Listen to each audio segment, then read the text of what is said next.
It's common to hear people say, oh man, ain't no other cartridge shot more deer than the 30-30. I disagree. And there's been a couple of cartridges that came out, I'll say in an attempt to topple the 30-30 in a lever gun, none of which were successful.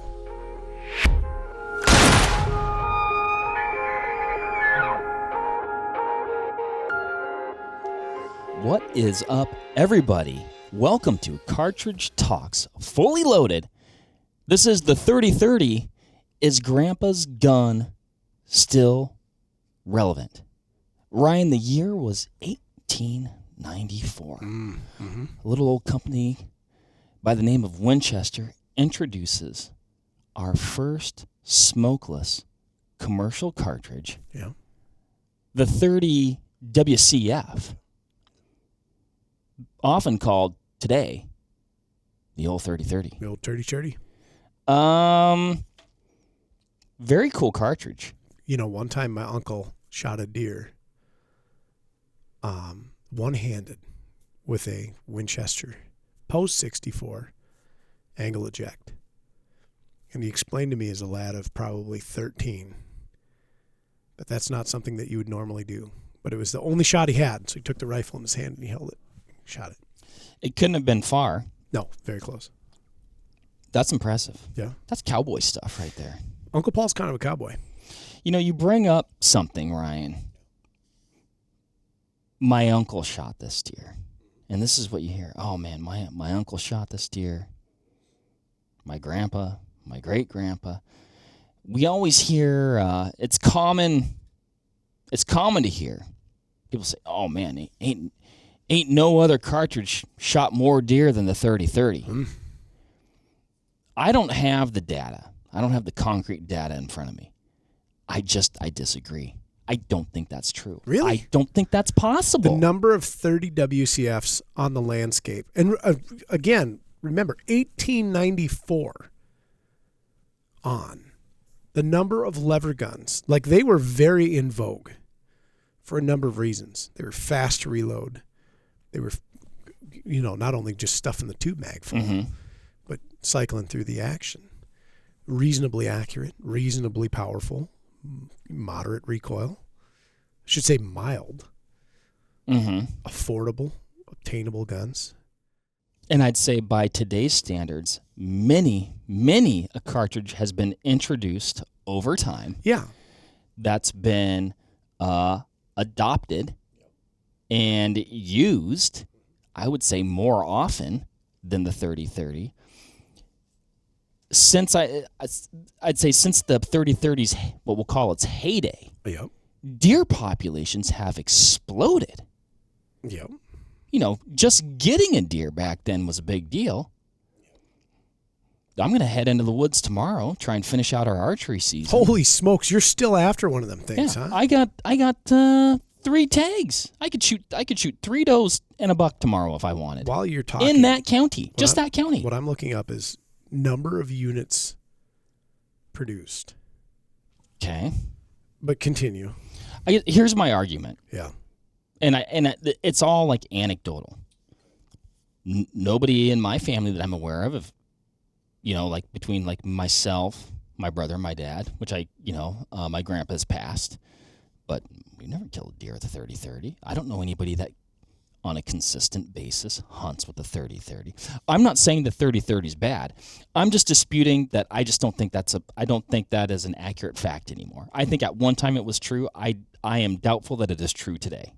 In 1898, 36,230 Winchester 94s were produced. Now, that could have been in a couple of different cartridges, but 35,000, 21,000, 29,000, 39,000, 17,000, 19,000, 26,000, 41,000, 52,000, 43,000.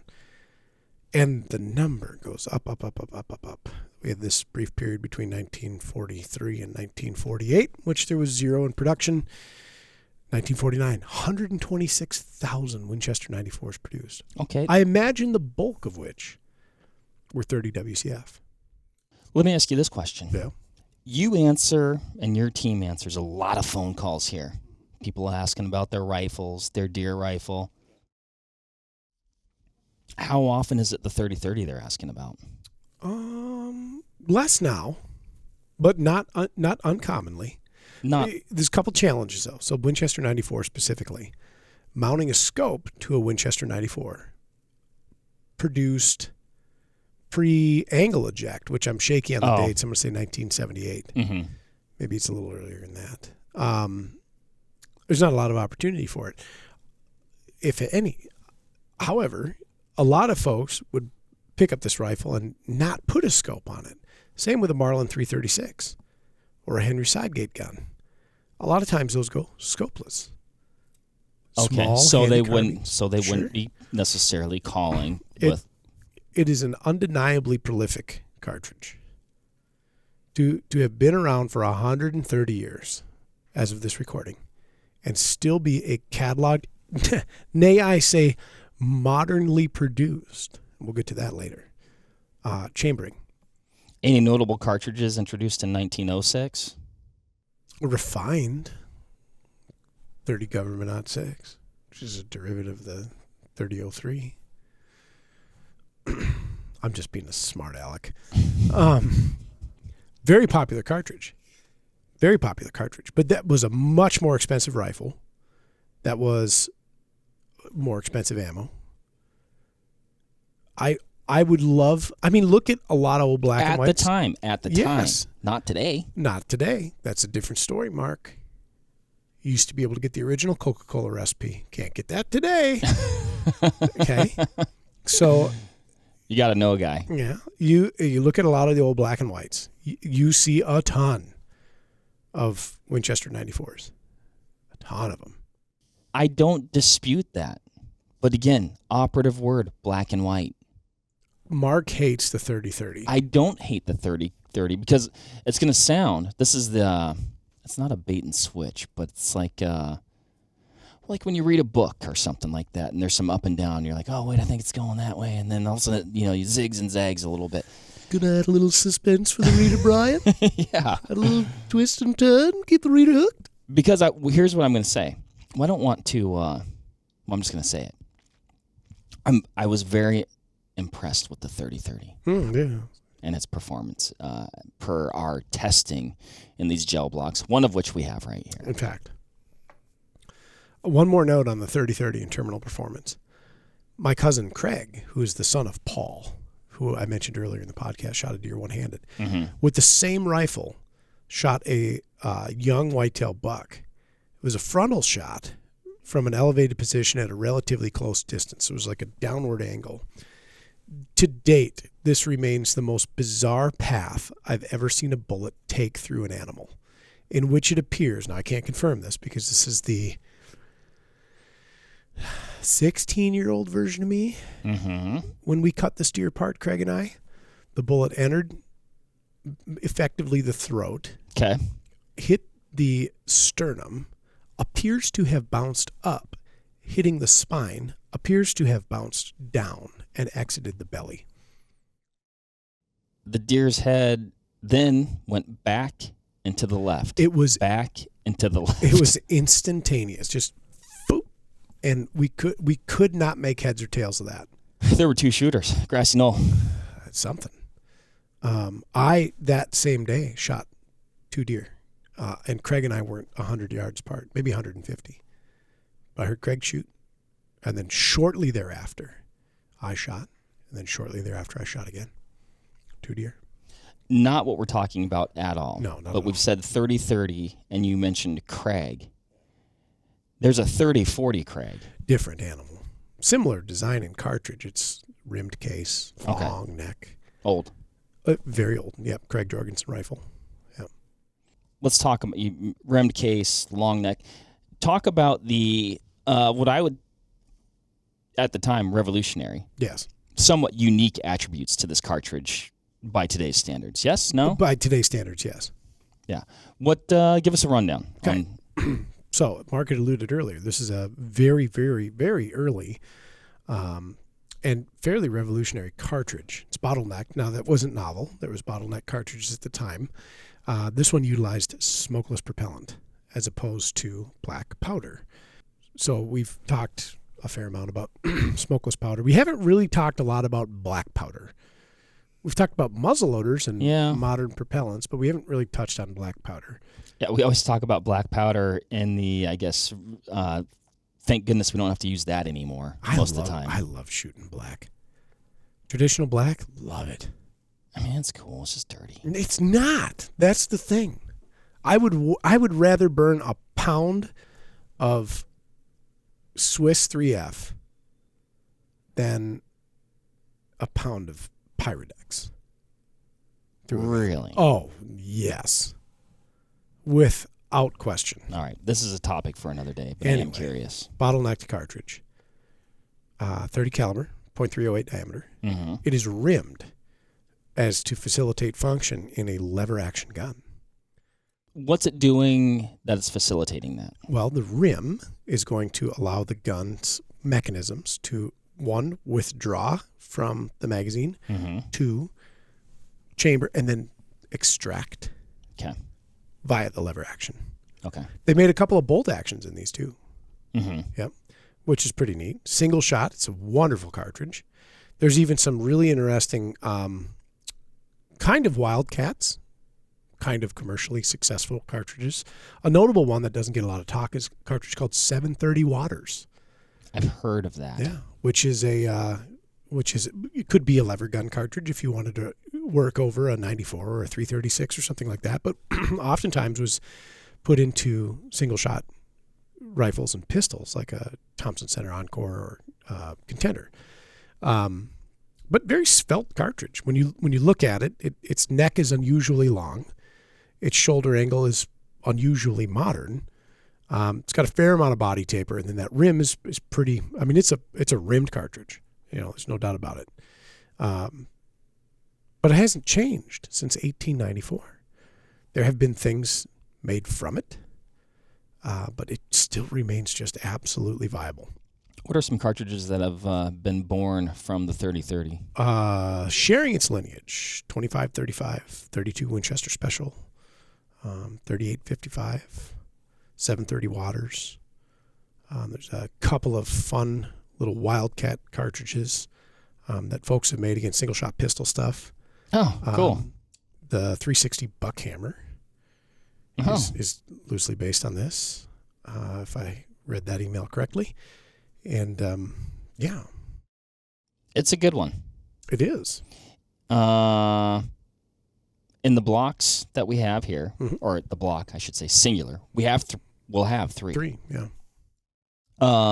We don't have the box of ammo for this first one with us today. I bet if we describe to the listeners listening, not watching, they close their eyes, they can picture the Field and Stream and Outdoor Life ad.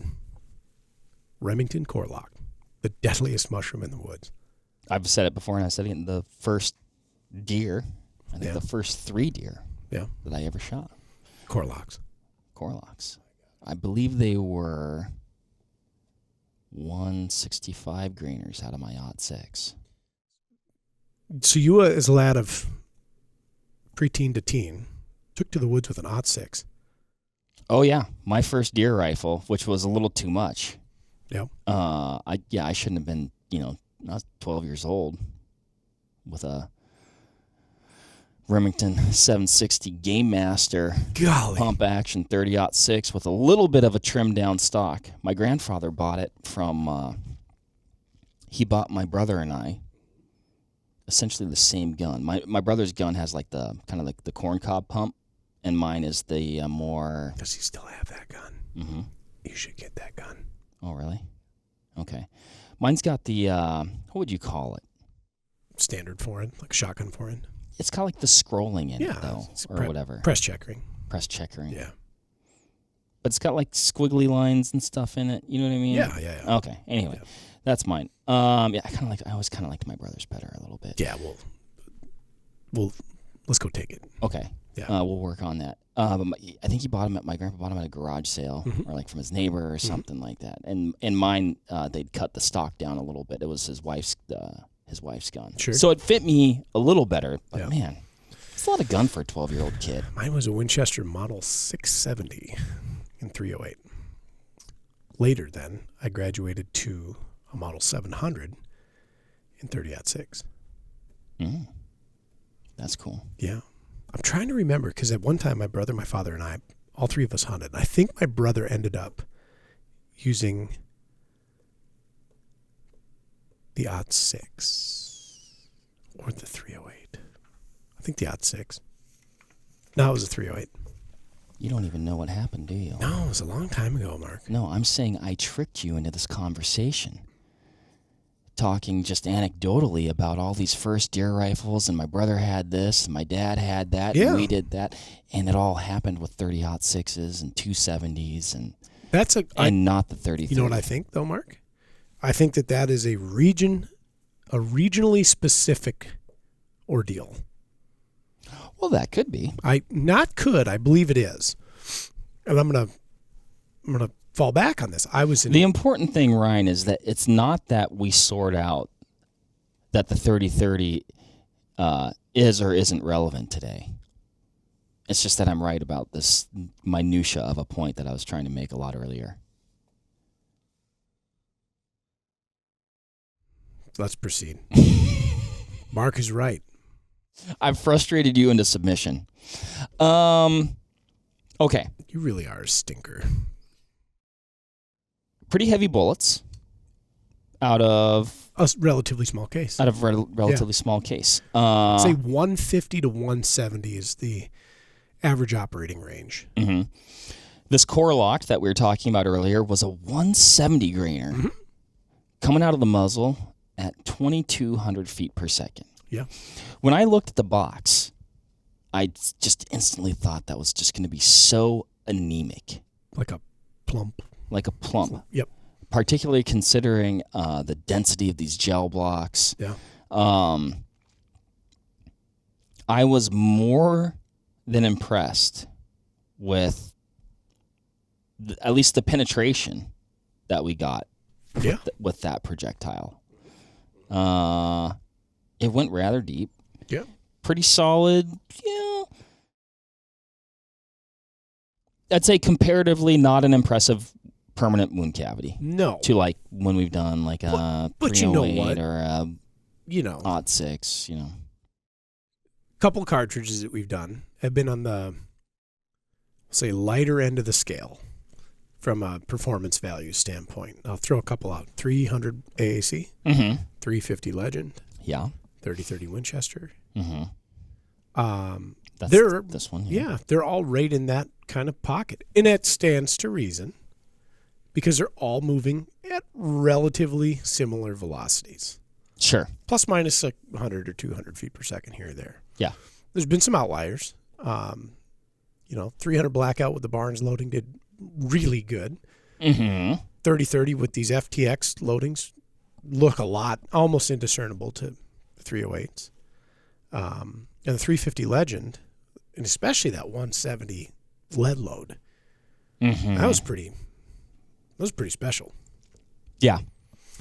But yeah, you can tell it's not a super high velocity centerfire when it hits that block. Well, and then you were saying you spotted this. I wouldn't have necessarily seen it. At least I believe. Correct me if I'm wrong, but you're like, oh yeah, it starts to run out of gas right about here. Yeah, you can see where the bullet begins to invert. Gotcha. Yep, tips and tumbles. And that would be like we've got this permanent wound cavity and kind of like just this linear stream here. Help a fella out here, Mark. Oh yeah, sure. Looks like it's about 15 inches of penetration. That bullet basically began to yaw and tumble. Okay. And then did actually a total inversion. The heel of the bullet is facing forward. Not uncommon. I mean, that's basically the resting position that we've seen with most cup and core bullets. Almost all of them. Yeah. Yeah. But okay, let's say, 15, 16, 17 inches of penetration. That flip could have happened inside of a thoracic cavity, and that flip would have been right. Additional performance. Right. Yeah. So I guess I was like, I was not expecting at 2,200 feet per second for it to go that level of devastation. Yeah. Yeah. Should we extract it? Let's get eyes on this. See what kind of effort that's going to take. I think if we run through the side of the block, Oh, man. Boy, howdy. It is pretty. Yep. If that doesn't look like the magazines. I mean, holy smokes. That's cool. What's your guess on weight retention? There's not a lot of particulate floating around in that block. There's a few little scrapies here and there, maybe a grain or two. Isn't that fun? That is fun. So 170 grain launch weight. I'm going to go with 164 grains. 164.8. I'm going to go with 168. 163.4. Oh, man. Well, there you have it, Mark. Looks like I win after all. I haven't won one of those in a long time. That was impressive. You have mopped up the guess. I don't know about that, but the guess this bullet's weight. See what the old Hornady dial caliper. I was a weight guesser at the circus. Were you really? Yeah. At the circus? Yeah. What were you guessing the weight of? Or maybe that's more of a fair. That seems more logical. Yeah. Yeah. You ever see the movie 650 on the flats? You ever see the movie The Jerk? No. Oh, that's a good movie. 652. That's a classic. Listeners out there, have you seen the movie The Jerk? If not, I suggest you do. It's a good one. And if you have seen it, comment below and maybe tell Ryan he should watch it too. 652 across the flats. Boy, 652. That's right in the pocket of everything that we're seeing, you know? That's a viable big game cartridge. Darn tootin'. I think many black bears. I think if you shot a 30-30, you'd say something like that. Yeah. You get rid of the TH sound. Use turdy-turdy. Turdy-turdy. Yeah. It's pretty special. I've storied history behind that rifle. That rifle and I went rounds. Oh, yeah. And now I'm holding in my hands a projectile fired from it, recovered in a block. That's not what I intended with that rifle when I bought it, that we would be using it for backyard science. What did you think you were going to do with it? I thought I was going to hunt whitetails with it, honestly. Knew I was going to take it out west. I was going to chase pronghorn, which I've done with it. I wanted to kill a mule deer with it. Just kind of enjoy it, you know? It's a really cool rifle. Yeah, I do like it. It's a nice gun. It made me want one. I mean, I want a lot of things, right? You know? That's a good one to have. Another thing with that rifle is I wanted to go do an old-fashioned deer camp, if you will, and hunt deers with it, which we kind of did this year. A little bit. I didn't bring that gun. Could have though.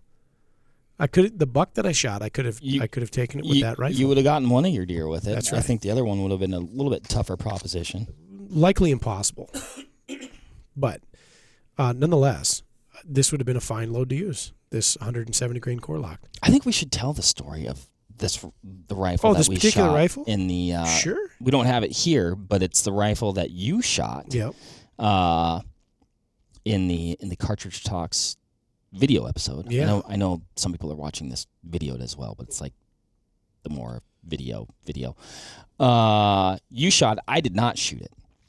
Well, there's kind of a reason for that, yeah. too. Yeah. So several years ago, this actually is kind of an older saga. I used to sell guns. I used to work in a gun shop, central Minnesota, where I'm from. And we kind of liked getting into harder to find firearms, older stuff generally. In fact, the motto was Little Crow Shooting Sports. We specialize in hard to find firearms. Yep. Still there. 18482B202 Circle Street in Hutchinson. So if you're in the area, swing by. Check it out. And I took a fancy to a style of Winchester 94, often referred to as a special, to denote special order. And they didn't really have rhyme or reason to how they were configured because you could kind of have them any way you wanted. And the ones I liked the most were shotgun butt plate, pistol gripped, half or button magged, and either half octagon, half round, or full round on the barrel profile. And then in the early 30s, Winchester somewhat standardized that model, and they called it the Model 64. Okay. To denote the 64th patent, I believe. Okay. Yep. And so this predates like the Model 70 and the Model 71, Model 69, 67A, et cetera, et cetera. Anyhow, so it's a shotgun butt plate, pistol grip, kind of more of a rifle forend with a half mag and a 24-inch round barrel. Yes. And just a delightful rifle to carry. When you hold a lever gun, and especially if you grab the rifle just kind of over the load gate across the flats of the receiver, it fits the hand so well. Anyhow, I'd been looking for a 64 because I knew that would check the boxes. It'd be a lot harder for me to find a special that met the criteria that I was looking for. But I remember I moved out here in 2014, and around 2011 or so, I stopped by the gun shop. I since then started working for a different company manufacturing firearms and firearms-related accessories. And I had a note on the back wall behind the counter. Ryan is looking for. There was a number of Smith & Wesson wheel guns on there. There's a couple of shotguns, and then there was a 1900s to 1920s vintage 94, this configuration. One never came in, not in the condition that I wanted. And so then I started looking for 64s, and at the time they were really hard to come by. And then like 2017, I started looking again. And then around 2018, I found one. Or 18, somewhere in there. Anyway, I found one at Cabela's Gun Library in La Vista, Nebraska. And I thought, well, this is perfect. I'm going to go pick that thing up. I was kind of double dutying this trip with a turkey tag. And I run down there. I'm in the parking lot of the La Vista, Nebraska store. I'm walking through the front door there, and I'm looking at a picture of the rifle on my phone. I'm thinking, this is great. I'm going to walk in, do an examination. The pictures and description are good. I'm thinking this thing's going to be right in the pocket of what I want. I go in there. It's nowhere to be found. A gentleman comes out to greet me. He says, how can I help you? I said, I'm looking for this gun that is reportedly in this room, which it's not. And he goes, oh, I'm so sorry. We just transferred that thing yesterday. I go, what? And he's like, yeah, I'm sorry, we transferred it. And I was just heartbroken. So you came all that way. I know. So I went out to my truck and drove to Nebraska the rest of the way. Went and hunted turkeys in the Pine Ridge. It was great. And then, I don't know, maybe like 8 or 9 or 10 months later, I'm still actively pursuing it. That same gun shows up in the Anchorage, Alaska store. And I'm thinking, no way. So I call up there and I said, I want to buy this gun. And they said, we can't sell it to you. I said, what do you mean? I'm looking right at it. They said, the gentleman who transferred it, he hasn't come in to pick it up yet. And I said, please sell me this gun. and they said, no. And so I called them. I'm not going to say weekly, but often enough that I know that they probably said, hey, that guy is calling again. Yeah. And then after several months of this, I finally wore them down. And they're like, yeah, we'll sell it to you. Transferred it down to the Sun Prairie store. Walked in. It was better than pictured. And it's an honest gun. It's not like a collector's grade gun. I bought it to hunt. Don't need to re-blue it. It's got the battle scars that I would expect of a rifle built in 1953 that who knows where it's been. And I walked home with it. I love it. I love that gun. What a story. It's fun. It was meant to be. Yep. Like I said, carried it for pronghorn. Hunted it for several days. I thought to myself, I should take the old centerfire scoped rifle out. Once you know what the day I did, I shot a pronghorn. Great gun. How far? That was a poke. That was like 300. Oh, okay. 356 or something. I thought it was going to be one of those stories where, you switch guns and you end up in bow range. And that's kind of what happened this year with me and pronghorn, but that's another story for another day. But so I still haven't killed a pronghorn with it. Actually, I have not killed a whitetail with it either. Jimmy and I went deer hunting, did a little still hunting, holiday hunt a few years ago. I carried that. And I up jumps like a not jumps, he stood. Like a 120-inch 8-pointer. Nice buck. And 35 yards. He just stood there and looked at me. Yeah. I thought, of all the deer to be in front of you, it's Yeah. a buck during doe season. Yeah. I thought, how did you know? But yeah, so that's that. I got this awesome rifle. The trick to this whole test was, though, it's got a peep sight on it. It's got a Lyman peep, which is not a great peep. Not these modern ones. They're aluminum. They're kind of flexible. I don't love them. I have not located a robust vintage steel receiver sight for it yet. I have several on some other guns, and I'm really crazy about them. And I thought, this will get me by. I don't love it. And so the adjustments are nowhere near my older Lymans or Redfields, anything like that, where they act almost like a scope. In their fluidity of movement and their robustness. And so we had to establish a zero.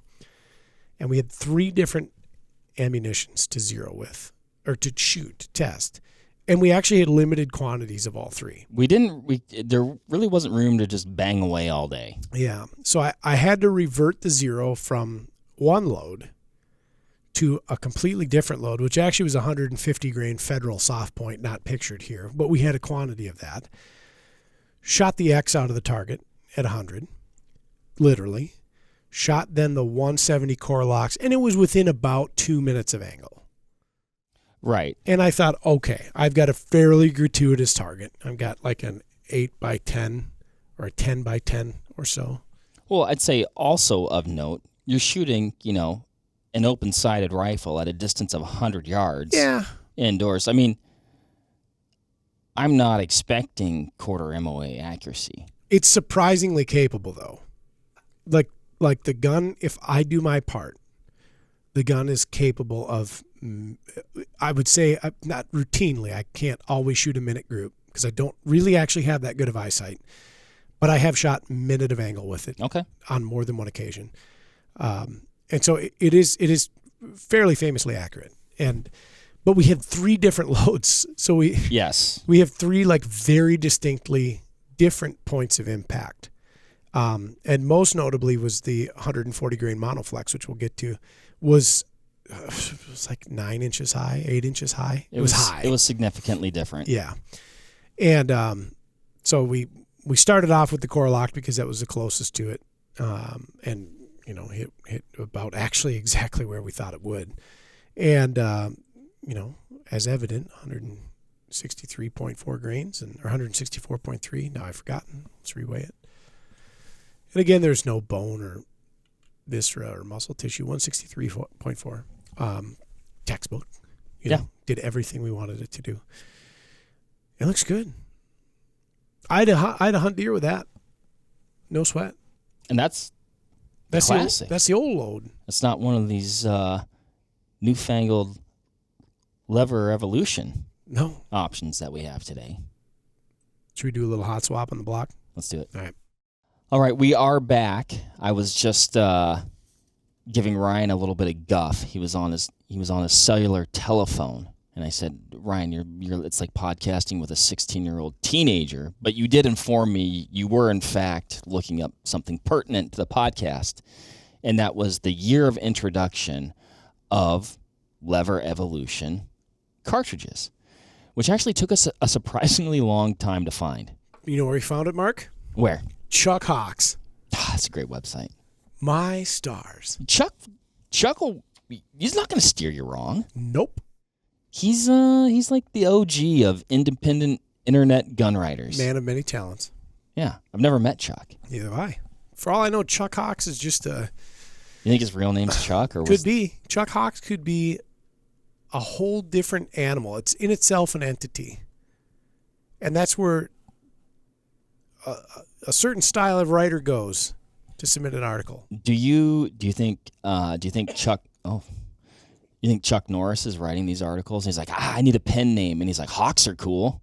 Chuck Hawks is so good that Chuck Norris reads his articles. Ooh. That's it. That's good. Yep. That's some good writing there. I'm gonna put my printouts over here. Okay. So the year of introduction. 2005. I was guessing 2010. You were wrong. I was wrong by a lot. I guessed 2005, I think. You said 2. I think you said 4 or 5. I was like, oh no, that's exceptionally too early. I remember when this stuff came out. So do I. That's why I didn't think it was that long ago. You would have been here in 2010, weren't you? Yeah. That's when I thought. Mark. I don't know.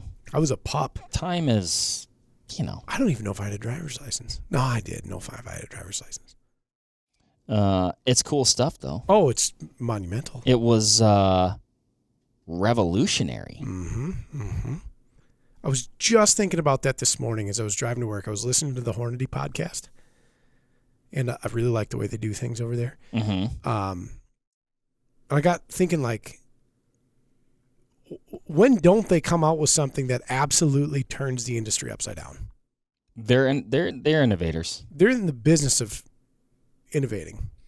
They solve problems. How do you take a 130-year-old product, and again, at that time it was like, we'll say 120 years old. Sure.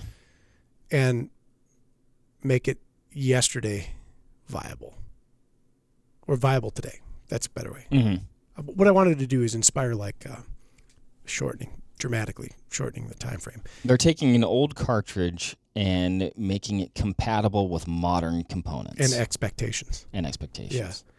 So a little bit about this. Increasing its relevancy. Yes. A little bit about LEVERevolution.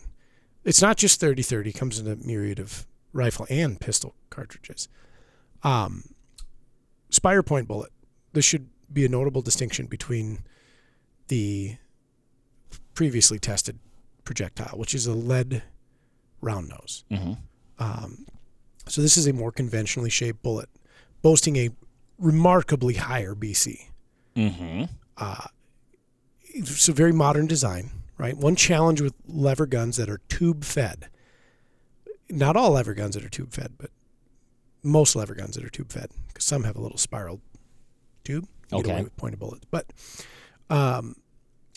if you load a pointed bullet in them, the point of the other bullet rests directly on the primer of the cartridge in front of it. That could prove to be problematic.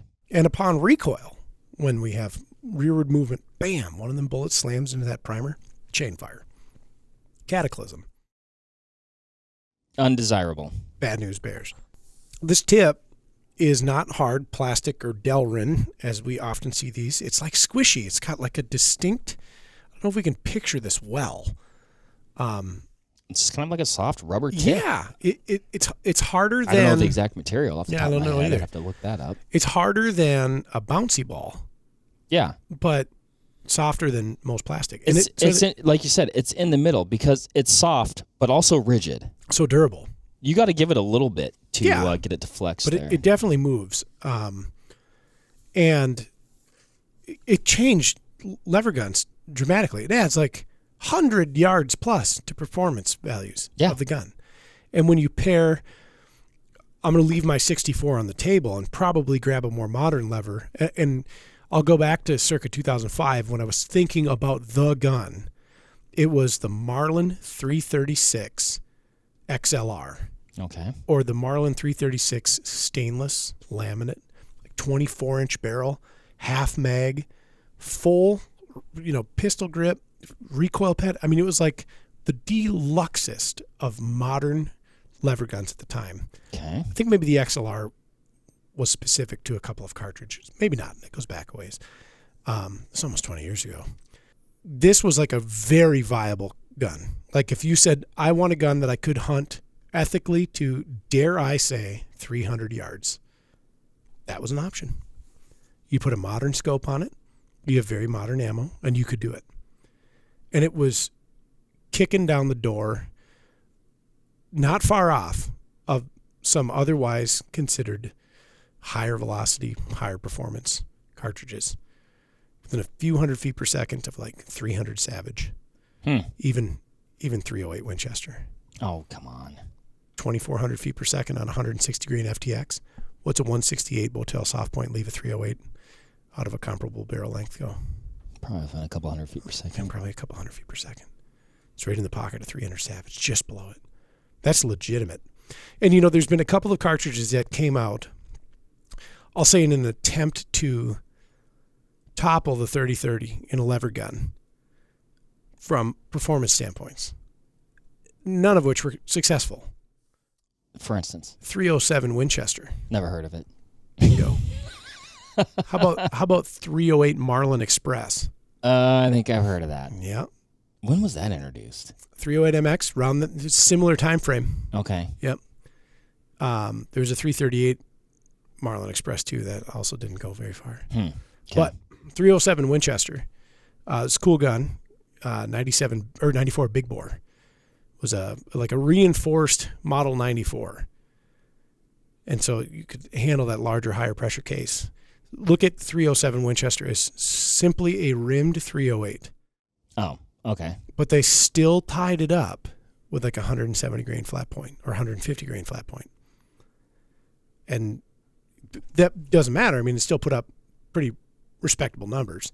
But Yeah. It didn't take over the 30-30. No. No. But I'll tell you what, you put that lovely little red tip bullet in there, boy, that 30-30's got a new lease on life. Yeah, that's some higher octane gas. Significant. There. And we did talk about this on the video. I'm going to pull up my pictures here. Just for contrast, 30-30, 170 grain Core-Lokt. For fun, we're going to go to 300 yards. I'm not advocating shooting your 30-30 Winchester to 300 yards. Somebody will have something to say to that. You need like almost 9 MOA of elevation correction to pull that off. Okay, right. You need just under 6.5 to pull off the same, or just over 6.5 to pull off the same shot with the LEVERevolution. Gotcha. That's a big savings. Mm-hmm. Yeah. Mm-hmm. It's about 9 inches drop. Wind deflection's notably better. So A little bit lighter bullet. a little bit, but Not by much. bringing a lot more to the table. Those Core-Lokts were available. We shot the 170s. Mm-hmm. I think some pretty ancient 170s, actually. It's not that old a box. Oh, it wasn't? No. Oh, okay. Available in 152. So you'd get, a little bit more velocity out of those guys. You know what's funny is you'd run those numbers and they're so close between a 150 and a 170. It just kind of evens out in the end. Yeah. I play that game with 45-70 as well. I think, gosh, should I drop down to a 300 and really scorch it? What does that look like compared to a 405 at, say, 300 yards? It's not that significant.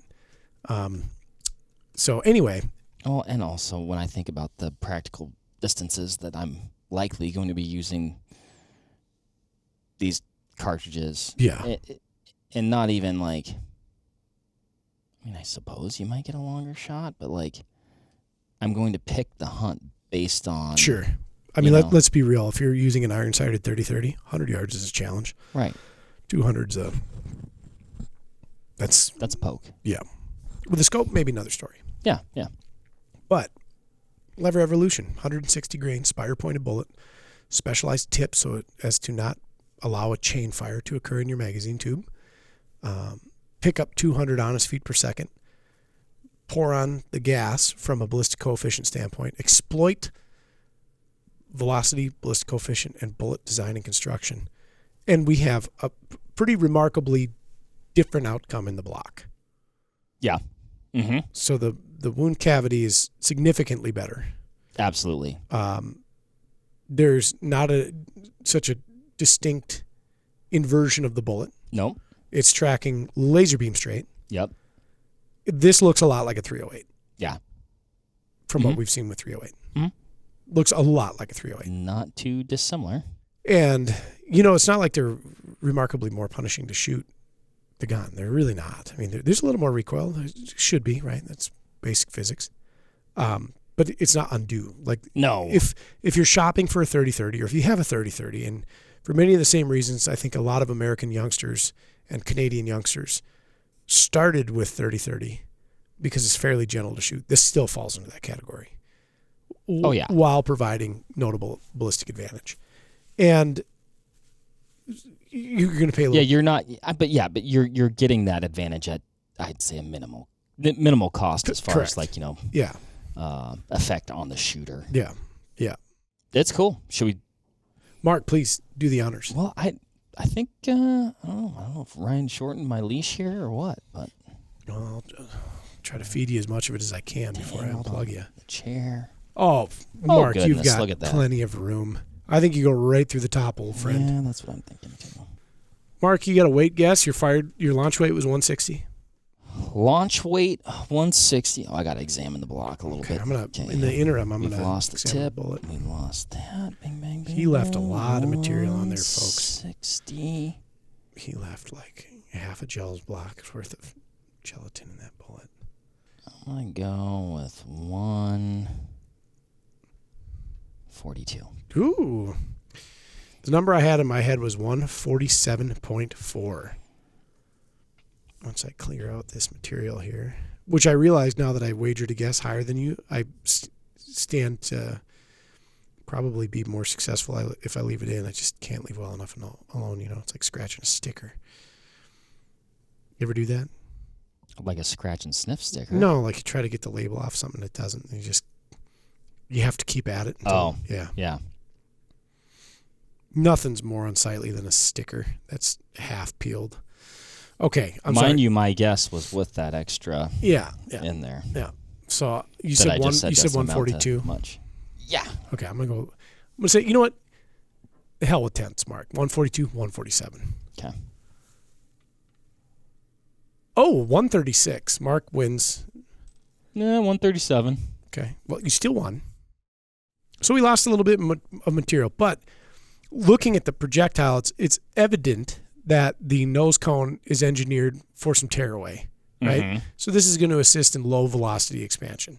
Because even though we're picking up 200 feet per second, we're still on the low side of launch, right? We're at 2,400 from the muzzle. And because it doesn't have a 0.3 for a G7 ballistic coefficient, retention of velocity is difficult, or more difficult, I should say. So nose cone engineered to expand at a much lower velocity threshold than say something like their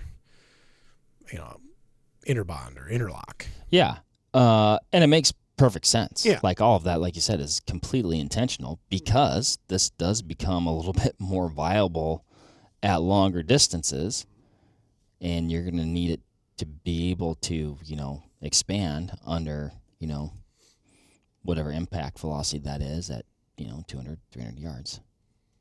An expanded frontal area of 550. Right in the pocket, man. Yeah. I mean, to me, like looking at it with the eye, I'm like, yeah, it's the same. Yeah. Yeah. But much more damage done to the block. What's the, let's go over the stats of this one real quick. I think you might have hit them before, but. So 30-30 LEVERevolution. This is the 160 grain FTX, flex dip expanding. 2,400 feet per second as fired from the muzzle. Those are the only stats listed on the box. Okay, that's all we need. Yep. Shall we? Yep, another block. Moving on. All right, Ryan, we have a new gel block on the table, but I want to make sure with the previous gel block, with the LEVERevolution FTX, yeah, the 160 grainer, the penetration on that was about 27 and and a half. Change, yeah. This is the one that's on the table now is the LEVERevolution Monoflex. Bingo. Grain weight 150, correct? 140. 140. 140. Definitely 140. Definitely 140. A little bit lighter, going a little bit faster at 2465. 2465. Yeah. Okay. Impressive penetration. 31 and a quarter or 3/4. 31 and three quarters. Yeah. Yeah. So characteristic copper. Mm-hmm. And we see no secondary fragment really. I mean, there's a few little bits here and there, but in places wider wound channel. Sure. Certainly longer. And, it's got more of that aesthetic spiral to it, Mark. Yeah. That's another dig on Mark. It's not a dig. I know I'm right. Okay. One thing we were talking a little bit about this when we were putting the block on the table. slightly higher impact. Much higher. I had to aim below the table. Yeah, this was like a trick shot. Yeah. Great job hitting the block. Thanks. A lot of anxiety around that. And not the table. You were nervous about the table. I think I had full confidence in you. But what I was wondering though, because you see like a little bit of like curvature in the tracking, right? But I do wonder if that's because of the way as the projectile gets closer to the edge of the block, if that's like moving it more and causing it to do anything. I personally don't think so. Okay. And I'm not saying what I'm noticing here isn't anything where I'd go, oh, here's what I do think happened. Right. If you look on this side here, you're going to notice a couple of pieces of copper that have actually come off of this. They're not big. Not much. But there's 1, 2, 3. A couple flakes. Well, hold on, Mark. There's 1, 2, 3 bits that are visible. What's interesting to me is it's on the opposing side where we have obvious blade deployment and we have the widest and dramatically wider disruption, permanent cavity of the block, the tearing going on there. And then as that rotation continues, you see it roll through the rest of the block. We lose the nose cone up here, which is really interesting. Yeah, usually that leaves right away. I'm cutting that out because that's a super long nose piece. But it's almost like when that pedal kind of broke off, it gave the projectile an interesting wobble through the block. And it's kind of repeating itself because it comes down and then it comes back up again. And it's kind of like it got a little disoriented, zipping through the block because it lost some material. It comes to rest essentially straight in line with the tracking the of where it started. Right. Be that as it may.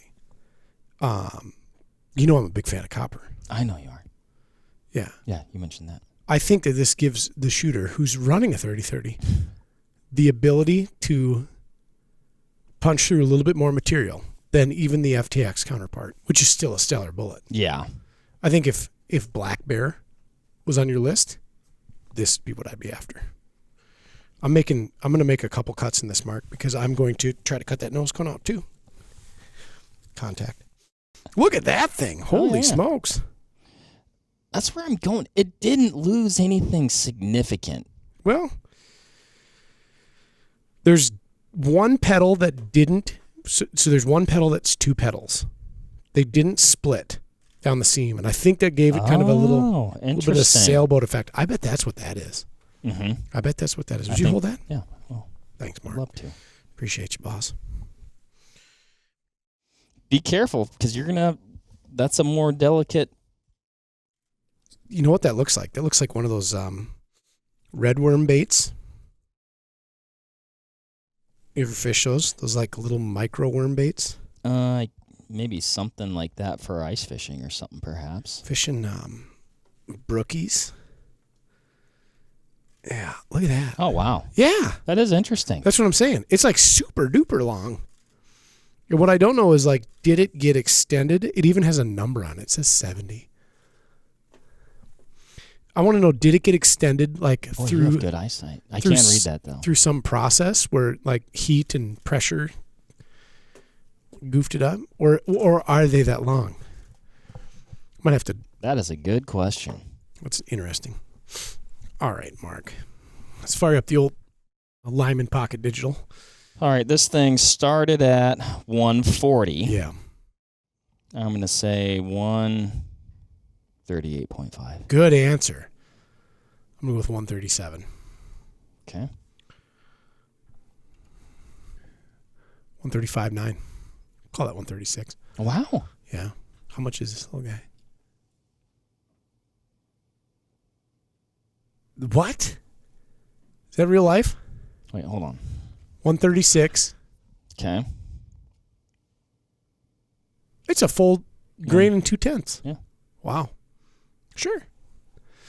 But there you have it. Pretty awesome performance out of that. That 1953 barrel really likes this load. I was really hoping it would too, and it does. Absolutely slams with this load. That's cool. Yeah, it makes me super happy. Yeah, I bet, Mark. I bet that thing is just that long. I don't see it anything happening to it that would cause it to necessarily Let's see if I can get an approximation. elongate. Length on this thing. No, it's worth. We should ask those guys. 525. Across the frontal area, that would be 570. 575, the widest point. Well, I mean, that isn't cool, I mean, you end up with two extraordinarily viable updates to this very ancient cartridge. This cartridge is older than any known living human being. That's true. That's pretty wild to think about. Yeah, all three of the, cartridges that we fired from that 3030. Like I said in the beginning, I think I said it in the video, I was, they exceeded my expectations. Greatly, actually. Yeah. And then you throw in these modern variants that gas it up. Big time. I mean, I think it's an easy answer to the question. No mystery at the end of this. Yes, great grandpa's 3030 is still very relevant. Very. Do not hesitate to use it. Nope. To hunt deer at, short to moderate ranges, yep. I guess. It's cool. I'm excited. I want to go hunt deer with a 3030. I think you ought to get one, Mark. You ought to get one of the new. Oh, so thank you for going there, because that was going to be my question. Because I do want a 3030 in today's modern age. Or is there a classic that you're like, well, you'd like this one? That's moderately priced. Maybe they don't exist. Yeah, you're not going to get into a lot of the classic ones for necessarily less than a modern rifle. That's kind of the doozy. Yeah. There's some collector value to the older ones. What's a modern one that is classic, if you will? Oh, I think the 336 is coming back from Marlin out there under Ruger's ownership. Okay. You still get a Winchester 94. Sure. You can get a Henry. Our good friends at Smith & Wesson released a lever gun. That's true. The model 1854. I saw that. Yep. So, you've got some options. A little bit to think about there. Boy, there's lots of wants out there. Yeah. Lots of wants. And I'd say a rifle that if it was in my personal possession, what I would want to use it for would be like rifle doe seasons. Yeah. That's kind of a want when I do a lot of other things a lot more. I understand. You're still hunting deer, Mark. I can't believe it. My head has switched completely to turkeys coming up here. I couldn't let with a archery season still open here in certain counties. I couldn't let January slip away. You're fanatical. I had to go one more time. And there's so many deer out right now because we got some nicer weather. They're everywhere. Oh, that's good to hear. That's what I need. Driving home last night, oh my gosh, there's just deer everywhere. I'll tell you what, if I had a 30-30 instead of my bow tomorrow, I'd probably have a lot better chance. That's probably true, although I question the legalities behind all of that. No, yeah, I can't. Yeah. Cool. Well, there you have it. Like we said, everybody, yes, it's still relevant. It's a heck of a cartridge. It's got tons of history. It comes in fun guns. Yeah. Have you been using it? Did you never stop? Is it your favorite cartridge to hunt deer? Are you thinking about getting a 30-30 with some of these, newer ones, new one, old one? Have you always wanted one? Let us know. I want to hear about it. Yeah. And if you killed some deer with the 30-30, let us know how it went too. I think it's pretty neat that these loadings are available too. Yeah, it really gave it a little extra oomph. Brought it into the modern age, if you will. Yeah. All right. Well, thank you, Ryan. Yeah. Heck yeah. Thanks, everybody, for listening. We'll catch you on the next one. See ya. Bye. There you have it, folks. Thank you very much for listening. As usual, give this video a like if you liked it, comment something below, and give us a subscribe to the Vortex Nation podcast channel. It would mean a lot to us. Also, why don't you give us a follow over on Instagram while you're at it, at Vortex Nation Podcast. We'd love to hear from you over there, and we'll keep you updated with all kinds of cool photos and videos from our adventures that we do here. Otherwise, we will see you on the next one. Thank you again. Happy hunting and shooting, everybody. Have a good one.